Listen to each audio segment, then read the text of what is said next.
Oke, jom kita sambung cerita.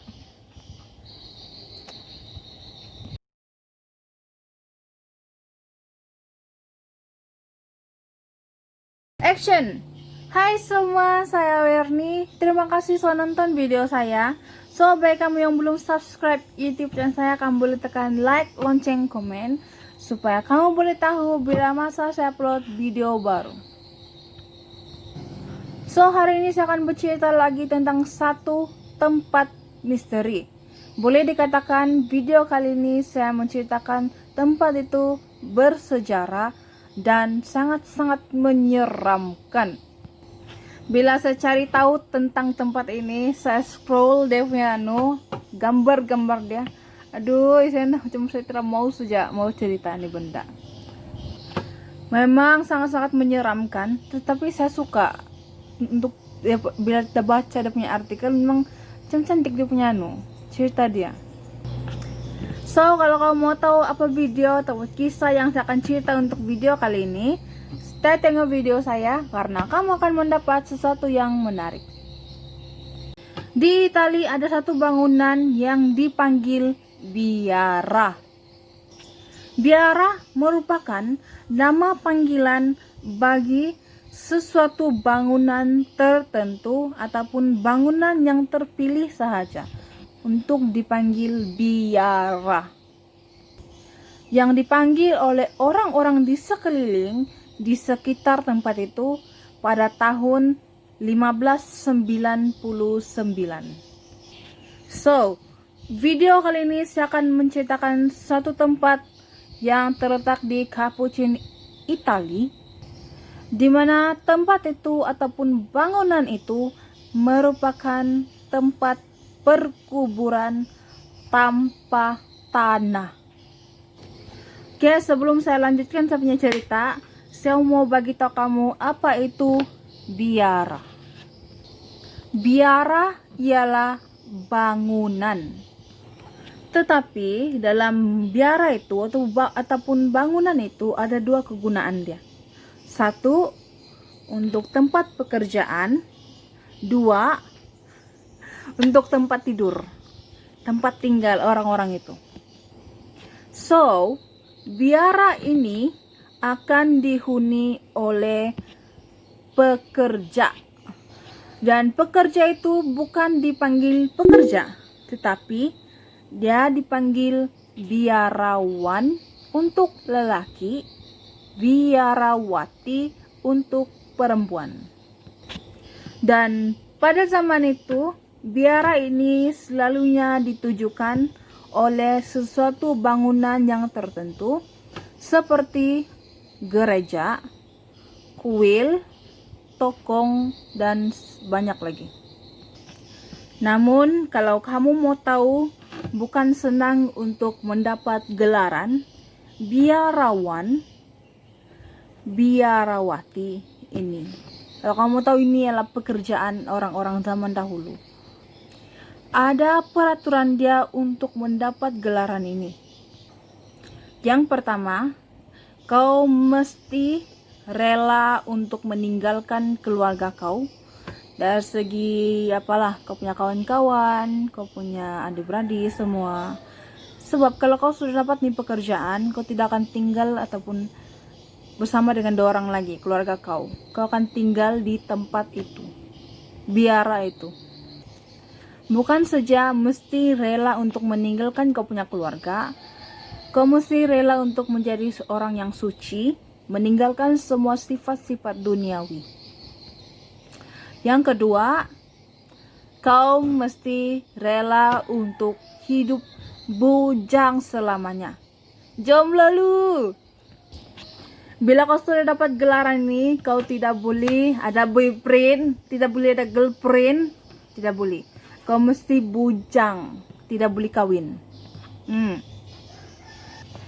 Banyak lagi sebenarnya dia punya peraturan dari segi pakaian, cara kau bercakap, kau punya kekemasan diri, apa yang kau minum, apa yang kau makan, semua itu ada peraturan kalau kau mau jadi ataupun mau ambil gelaran ini.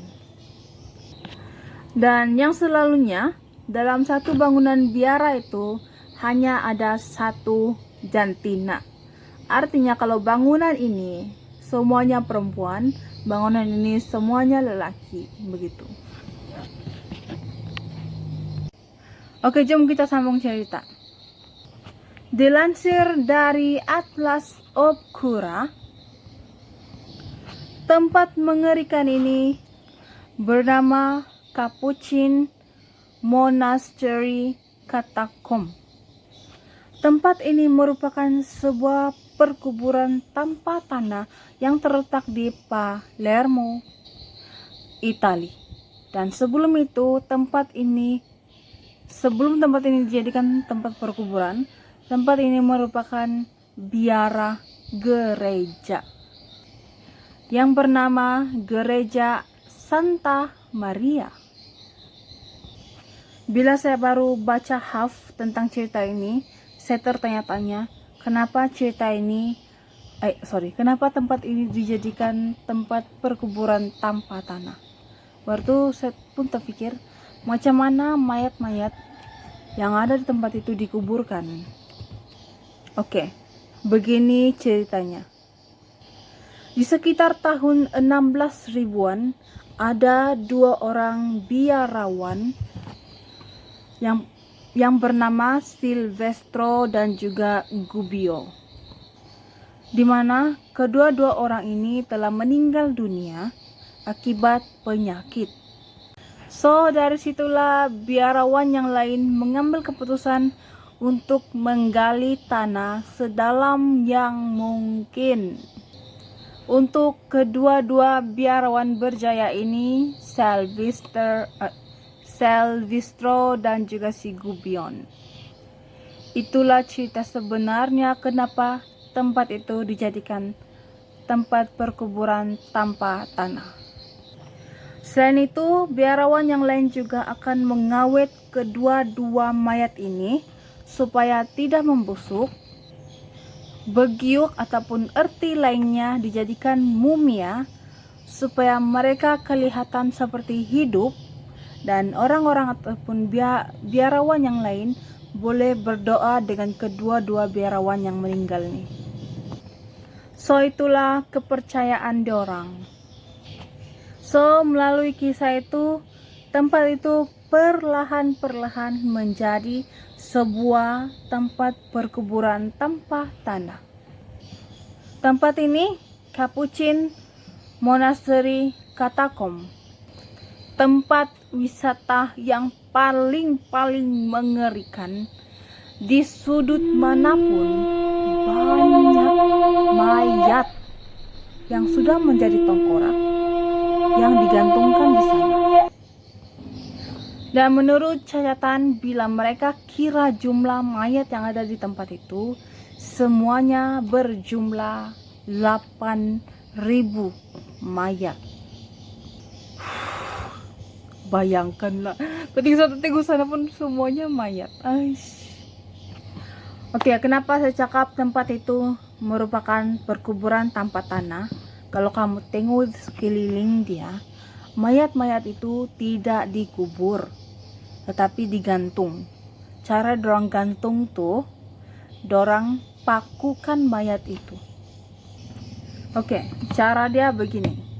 Kalau ada sampai mayat di tempat itu, semua biarawan akan mencuci, membilas mayat itu dengan apapun kaedah, biarpun mayat itu akan menjadi tengkorak juga, tetapi tengkorak itu tidak akan berbau busuk maupun begiuk.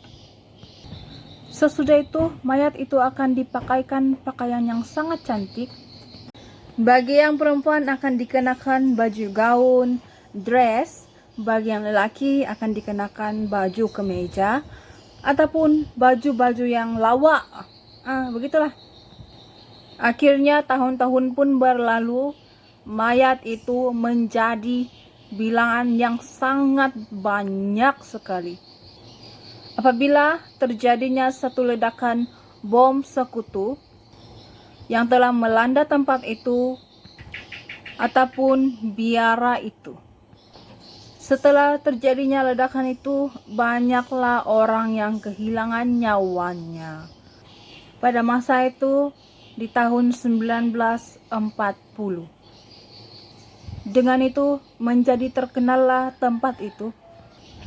Dengan datanglah berbagai jenis lapisan masyarakat, memilih untuk mengebumikan mayat relatif mereka di sana. So, semua biarawan mengasingkan mayat-mayat itu mengikut jantina mereka di setiap bilik.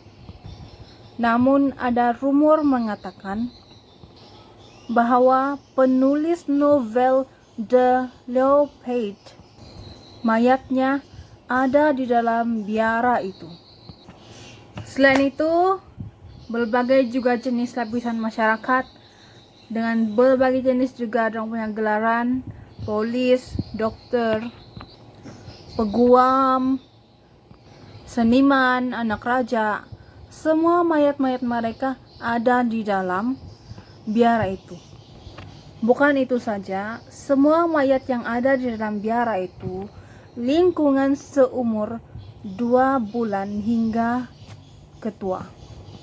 Dan yang paling populernya di sana ada mayat seorang gadis yang bernama Rosalia Lambrado. Rosalia meninggal dunia sekitar umurnya yang 2 tahun. Rosalia meninggal dunia akibat penyakit yang dihadapinya, yaitu radang paru-paru. So, family dia bercadang untuk tidak menguburkan si Rosalia ini, mayatnya, melainkan menghantar mayatnya si Rosalia ini di biara ini, biara tempat itu. Oleh itu, selepas mayatnya si Rosalia diantar di biara itu, biarawan pun merawat, mengawet, mencuci, dan membersihkan mayatnya dia. Mayat yang baru meninggal ini, sesudah itu dikenakan gaun yang sangat cantik, dia di make up. Kemudian mayatnya disimpan dalam satu peti kaca. Hinggalah gadis muda ini, Rosalia Lambrado, dijuluki sebagai Sleeping Beauty. Masa itu pada tahun 1920. So, itulah cerita saya untuk video kali ini, di mana di Italia ada satu biara gereja pada mulanya, dan akhirnya tahun-tahun pun berlalu. Biara gereja itu telah diubah menjadi perkuburan tanpa tanah bagi semua lapisan masyarakat di sana pada tahun itu 1599.